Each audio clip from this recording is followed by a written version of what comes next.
Magandang buhay mga kaibigan, kamusta kayo? So ngayong araw, magre-revisit tayo nung Zoom 505, yung second series, second edition. Di ba kasi dalawang 505? Meron yung isang luma, yung medyo parang square pa siya yun. And yung isa yung medyo maliit na, updated na rin siya sa ibang mga laman, mga features niya. So alam ko, napakaluma na nung kung hindi ako nagkakamali, nirelease ito is early 20s, no? Or 2000 talaga mismo.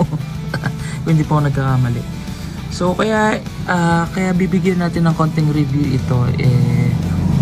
Meron ako kasi dito isang unit ng 505. Used na to makita niyo may mga battle scars na to.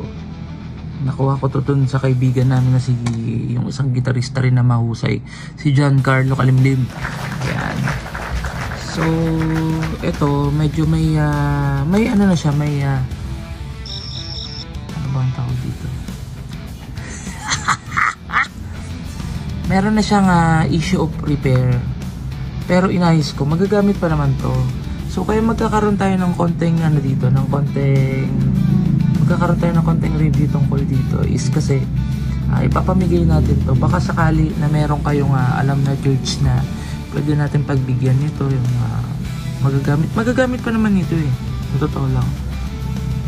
Ngayon alam ko napaka high tech na ng lahat, pero syempre maganda mag-umpisa ka sa pinaka umpisa.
So ayun, yun yung ilan sa mga tunog ng patch na sa factory preset ng ng 505.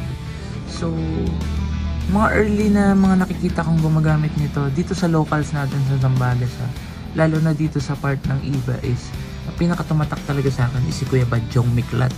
Sa mga malulupit na gitarista yan dito sa Zambales is si Kuya Badyong. So again, kung meron kayong kakilala na church or may alam kayo na church na nangailangan ng multi-effects, so pang-umpisa lang naman. Pag sakaling sila, hindi pwede sila mag-upgrade. So ito, papamigay ko na po itong 505. Use na to. use mo na, Carla, no? Pero napakaganda pa rin po nito para sa akin, lalo yung mga batang 90s at saka early 20s. Napakaganda pa po nito. So, i-comment down nyo lang po kung ano po yung alam ninyo na church na baka sakali matulungan po natin. I-donate na lang po natin ito. Okay? So, takits ulit tayo next time, mga kaibigan. Bye-bye!